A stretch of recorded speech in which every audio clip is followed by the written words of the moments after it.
Is there a white genocide in South Africa? No, there's no sign of it, never has been. In fact, whites are economically the strongest group. They benefited from democracy more than anybody else. 64% of all boardrooms in South Africa are still white. The average income of white South Africans are vastly higher than black South Africans. No. They have better schools, they have better education, they have private health care. This is the land of milk and honey if you're white. The Oval meeting he had, in the Oval Office with Cyril Ramaphosa, there was a reporter, right, who wrote one of the articles there. And one of the articles that he was actually specifying to, and I think he really emphasized on the burial, white people, mass graves and everything. Yeah. He touched on it so much in his whole interaction with Cyril. That particular picture was actually not of or from South Africa. Surprise, surprise. That video was not from South Africa. Where was it from? DRC Congo. Oh, wow. It was the effect of the war. The Congo War. Yeah, this war the most thing. Recent one. Yeah, the most recent one. So okay. One of the videos captured there. And then Trump believed that yeah, this is a mass grave in South Africa. Yes. And the people that are being killed in large numbers, and you saw all those grave sites, and those are people that loved ones going, I guess on a Sunday morning, they told me, to pay respect to their loved ones that were killed. Their heads chopped off, they died violently. And, you know, I mean, we're here to talk about it, and I didn't know we'd get involved here, but I will say this, that if the news wasn't fake, like NBC, which is fake news, totally, one of the worst, ABC, NBC, CBS, horrible, but if they weren't fake news like this jerk, that we have here. If we had real reporters, they'd be covering it. But the fake news in this country doesn't talk about that. They don't want to talk about it, but now they have to talk about it. But they won't. This won't even be a subject. They'll have him. And one of the reporters actually came out and stated, "No, guys, that whole thing, you know what? Let me let's play. President Trump showed a screenshot of Reuters video taken in the Democratic Republic of Congo as part of what he falsely pretended on Wednesday is evidence of mass killing of white South Africans. These are all white farmers that are being buried," said Trump, holding up a printout of an article accompanied by the picture during a contentious Oval Office meeting with South African President Cyril Ramaphosa. In fact, the video published by Reuters on February the 3rd of February, and subsequently verified by the news agency Facts Check team, showed humanitarian workers lifting body bags in the Congo city of Goma. The image was pulled from Reuters footage shot following deadly battle with Rwanda-backed up M23 rebels. The blog post showed to Ramaphosa by Trump during the White House meeting was published by American Thinker, a conservative online magazine about conflict and racial tension in South Africa and Congo. What the flip? The post did not caption the image but identified as YouTube screen grab with a link to a video news report about Congo on YouTube, which credited Reuters.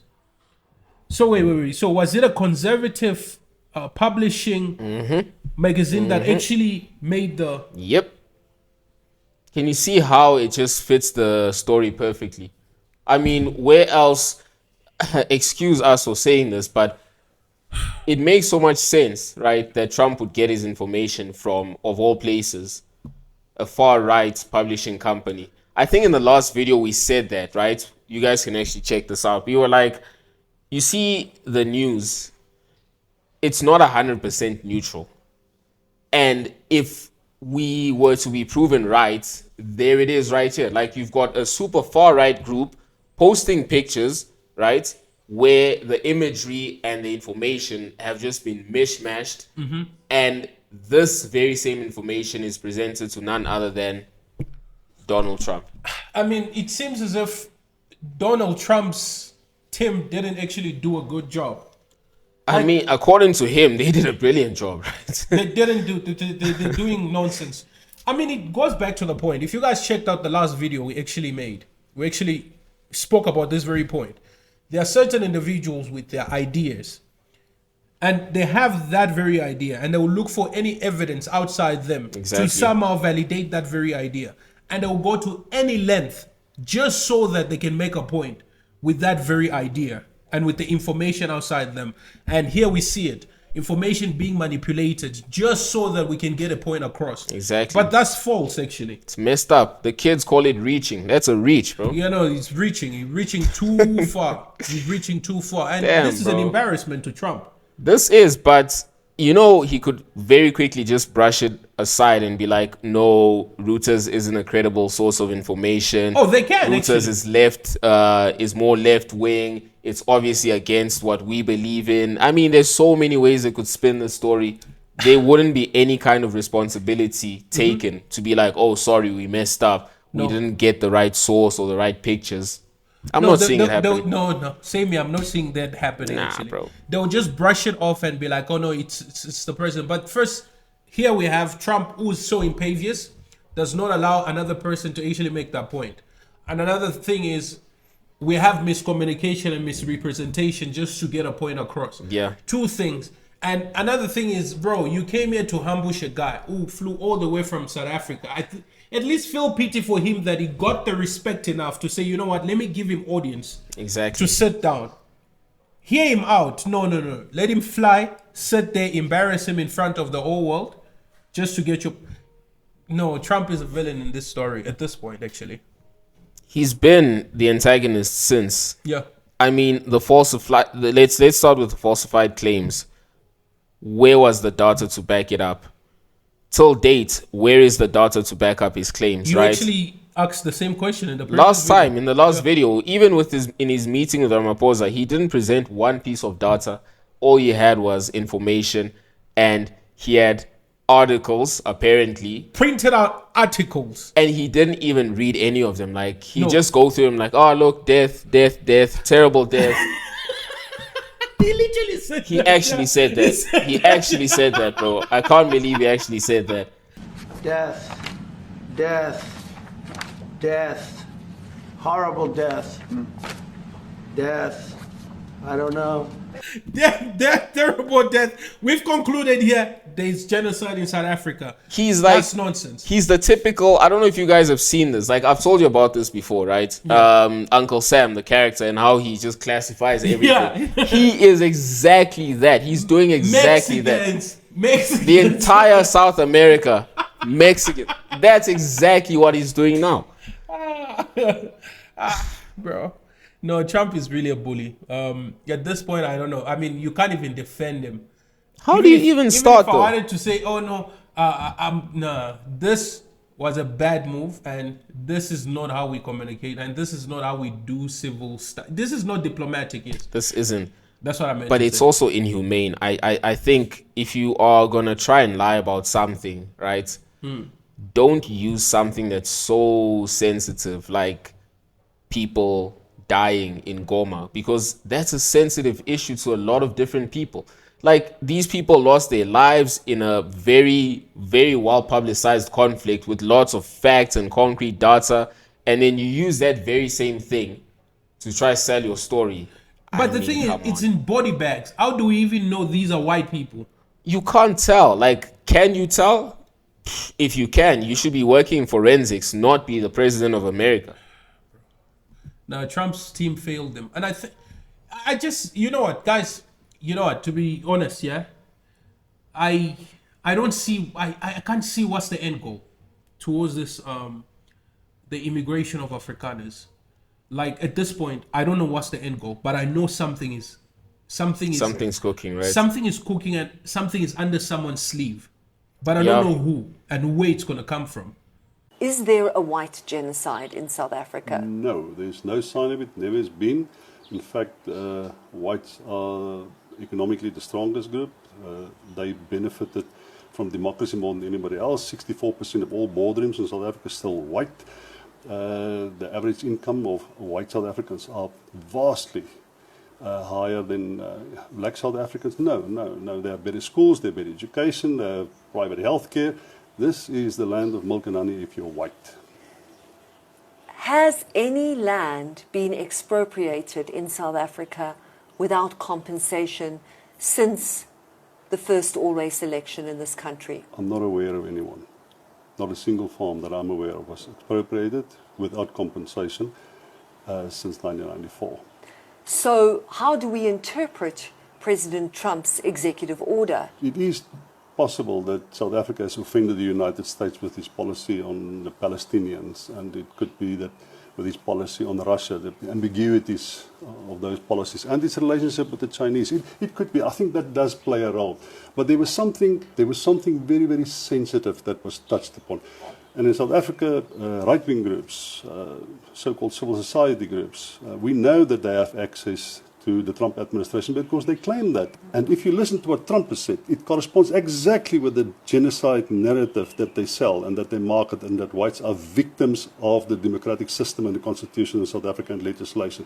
So there's an overlay, there's an immediate overlay, there's an unquestionable overlay between what Trump has said and these right-wing groups have said. So I'm afraid I have to believe them when they say they have direct access to the Trump administration, and we see it in what Trump has been doing.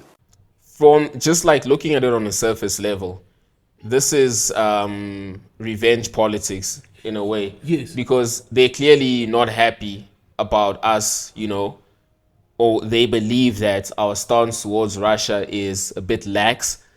And this is also backed up by the fact that we are in a alliance with them, not economic alliance, yes, within BRICS. Yeah. They don't like the fact that we took Israel to the International Criminal Court.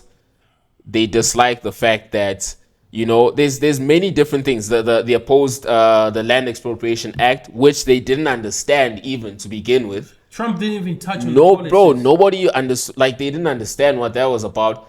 And I believe, even if there isn't a clear end goal, probably they don't know what the clear end goal is, but it's a whole lot of revenge politics. It's like, okay, you did this, we'll show you. Let's get some of your people here and paint a false story. It seems that's how it is. That's it. Yeah, and which is so childish, bro. Like, why are we trying to like one up each other on the political spectrum? It's Trump, bro. It's Trump. It's Trump. So it's Trump. It's Trump. not childish. It's Trump. It's Trump. It's Trump. It's Trump. Trump Yeah. has always been Trump. Hectic. So yeah, that's it from us, guys. Any last words? No, except I don't even know what to say in this. It's just the insensitivity with which this information was misused is shocking to me. I'm just like, Very wow. shocking. But then again, it's to just get your point across. That's why I hate, I dislike, hate is a very strong word. I actually dislike this whole thing of far right, far left. Do you realize on both sides there are good, valid point that we can actually live with? Yeah, for sure. Now, this is an attempt to be so far right and to want to make your idea so superior or your ideology so superior, and you're going to go to this extent trying to paint false narrative. This is sick. This is sickening. It is, bro, but it's the ideological Cold War that we've been fighting Again. ever since, right? Even if we say, no, we're at peace now, everybody can do what they want. If you believe in leftist ideology, that's you. If you believe in right-wing ideology, that's you. Even if we say that, the truth is we are always going to try and one-up each other. And rightly so, like you said, the extremes on both points, even though some of the things they say you can actually appreciate, now you're forced to look at it with skepticism. You can't you're forced to look at it with skepticism.